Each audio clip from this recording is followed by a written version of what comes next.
कुछ ही दिनों पहले देश की संसद में पूरे विश्व ने देखा कि कई वर्षों की कानूनी लड़ाई के बाद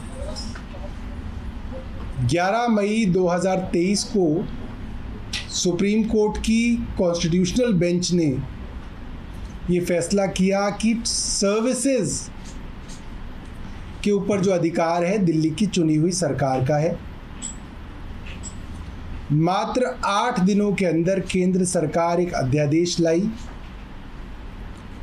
और सुप्रीम कोर्ट की वर्षों की मेहनत को पलट के रख दिया। परसों संसद के अंदर कानून लाकर सुप्रीम कोर्ट की कॉन्स्टिट्यूशनल बेंच की जजमेंट को पलटा गया और मुख्यमंत्री जी ने कहा, देश के प्रधानमंत्री जी को सुप्रीम कोर्ट के ऊपर भरोसा नहीं है। आज एक बहुत लंबी कानूनी लड़ाई जो 2015 से सुप्रीम कोर्ट में चली, पहले छोटी बेंच के पास गई, फिर कॉन्स्टिट्यूशनल बेंच के पास गई और ये फैसला किया गया कि जो चीफ इलेक्शन कमिश्नर हैं और जो इलेक्शन कमिश्नर है, इनका चुनाव एक न्यूट्रल इंडिपेंडेंट सिलेक्शन बोर्ड द्वारा किया जाए, सिलेक्शन कमेटी द्वारा किया जाए, जिसके अंदर एक स्वयं प्रधानमंत्री हो, दूसरे लीडर ऑफ अपोजिशन हो और तीसरे चीफ जस्टिस ऑफ इंडिया हो। यानी कि एक सत्ता पक्ष और एक विपक्ष अलग अलग राय भी रखते हो तो एक न्यूट्रल आदमी इसके अंदर जो चीफ जस्टिस हैं वो इस टाई को सुलझा सकें और एक न्यूट्रल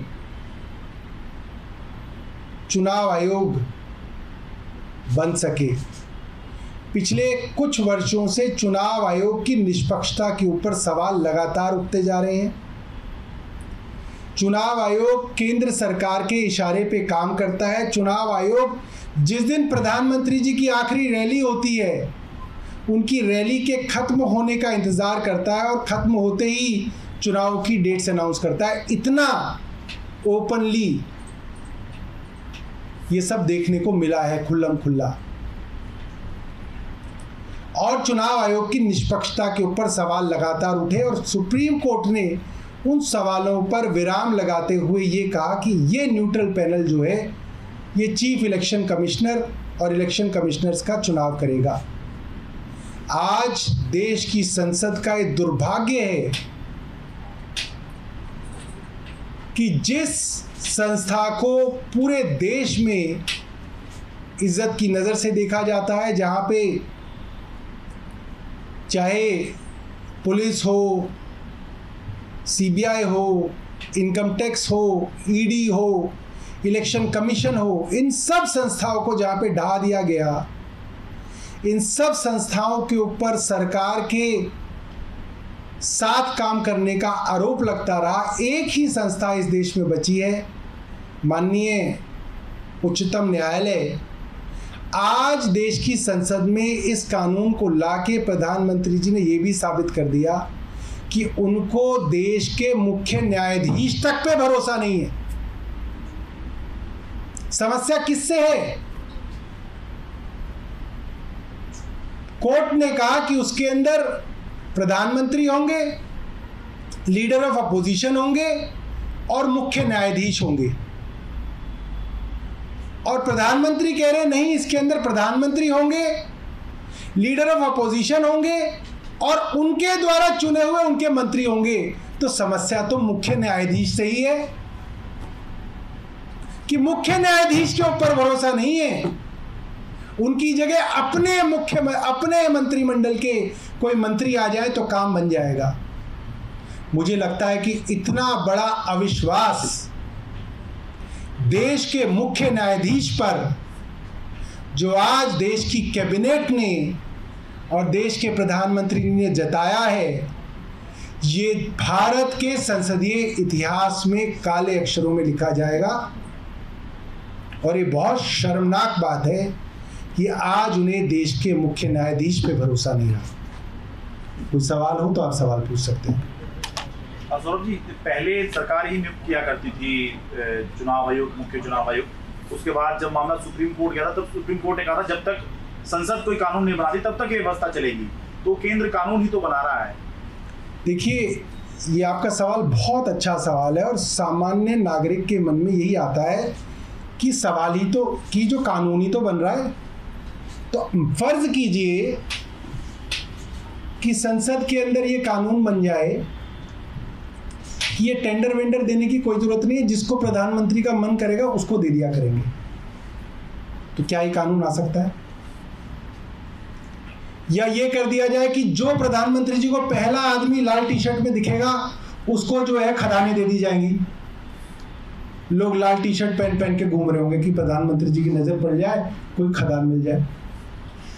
या ये हो जाए कि जिसका सरनेम ए से शुरू होगा उसको एयरपोर्ट दे दिए जाएंगे। कोई अदानी है, कोई अंबानी है, कोई आ से और कौन से हैं, अनबरासू है, कई सारे नाम। ऐसे कानून नहीं बन सकते ना संसद में। इसका मतलब कोई ना कि संसद आपकी है तो आप अपना ही कानून बना लेंगे, नहीं। आपके देश में एक संविधान है, संविधान के बेसिक प्रिंसिपल्स हैं, basic principles of the constitution. आपको उन बेसिक प्रिंसिपल्स के अंदर ही कानून बनाना पड़ेगा। ऐसा नहीं है कि आपके पास मेजॉरिटी है तो आप अपने घर के कानून बनाने शुरू कर देंगे। इसीलिए देश के कानूनों के ऊपर, चाहे वो संसद में बने चाहे वो राज्य सरकारों द्वारा बनाए जाए, उनके ऊपर एक अंकुश है जिसको कहते हैं जुडिशियल रिव्यू। जो कॉन्स्टिट्यूशनल कोर्ट्स हैं देश के, हाई कोर्ट्स, सुप्रीम कोर्ट, ये किसी भी कानून का जुडिशियल रिव्यू करेगा। इसको उन पैमानों पे तोलेगा कि क्या ये कॉन्स्टिट्यूशनल प्रिंसिपल्स के अंदर है। उसी प्रिंसिपल के विरोध में मैं आपको बताऊं, जो एनजीएसी के कानून लाई थी सरकार, जिसके अंदर इन्होंने कहा था कि हम बनाएंगे सुप्रीम कोर्ट का जज भी हम ही बनाएंगे, उस कानून को सुप्रीम कोर्ट की कॉन्स्टिट्यूशनल बेंच ने पलटा कि आप कैसे बना देंगे भाई, अब जज भी आप ही बनाएंगे, पुलिस भी आपकी है, वकील भी आपकी है, जज भी आपके है, ऐसे कोई ना होता है। आपने कहा तो वो संभव नहीं है जी। जी, आपने कहा कि जुडिशियल रिव्यू का अधिकार है जी, तो वो अधिकार तो अभी भी बरकरार है। ये कानून आता है तो उसके बाद कोर्ट में जाना ये ज्यादा उपयुक्त होगा या? बिल्कुल। अब क्या है, देश जो है कानून ही खेलता रहेगा कि अगर तुमने हमारा पलट दिया हम तुम्हारा पलट दिया, फिर तुम हमारा पलट दो। भाई ये कोई देश चल रहा है, कोई सर्कस चल रही है? आप समझ रहे हैं इस बात को?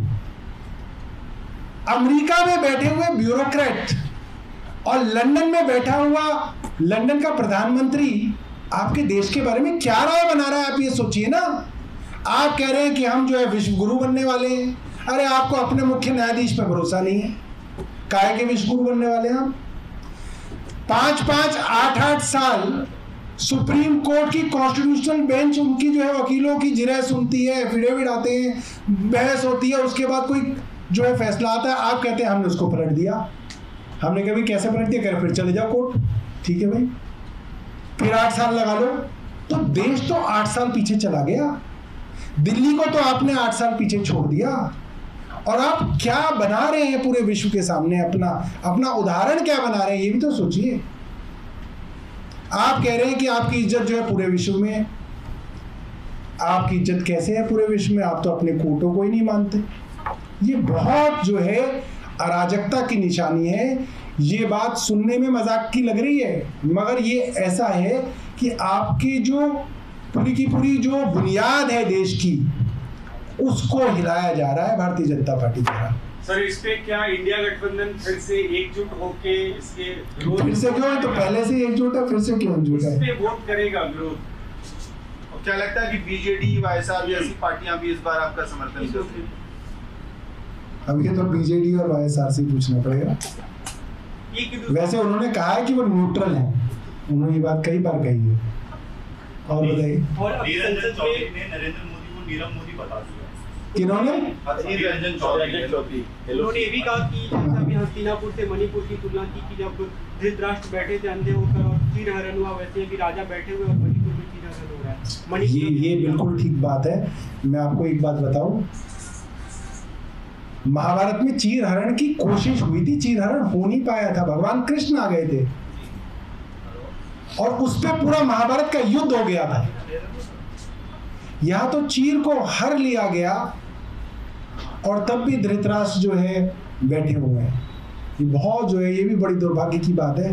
कोई ये छोटी बात नहीं है कि इस देश के अंदर वो हो रहा है जिसकी कल्पना महाभारत में नहीं की गई। अधीर रंजन चौधरी जी ने, मुझे लगता है, गलती से ऐसा कहा होगा। नीरव मोदी और नरेंद्र मोदी तो दोनों अलग अलग लोग हैं, मतलब इनके बीच में मुझे नहीं लगता कि कोई खास जो है कोई कनेक्शन है। क्या मोदी सरनेम के कारण बार-बार ऐसा हो रहा?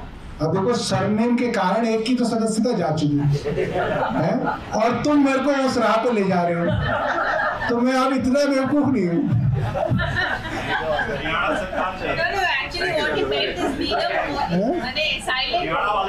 हरियाणा जो आईटी बराज था उसमें चीफ इंजीनियर निलंबित हो गया है। उस दौरान इंजीनियर ने बहुत कुछ कहा कि सरकार पैसा नहीं देती, मेंटेनेंस नहीं हो पाता, इसलिए बाढ़ जैसे हालात बने। देखिए, बड़ी मुश्किलों से भारतीय जनता पार्टी ने ये माना कि ये जो आईटीओ बराज है हरियाणा सरकार का है, वरना शुरू में तो उनके जो सांसद है रमेश विधुड़ी आदि, वो ये भी नहीं मान रहे थे कि आईटीओ बराज हरियाणा का है।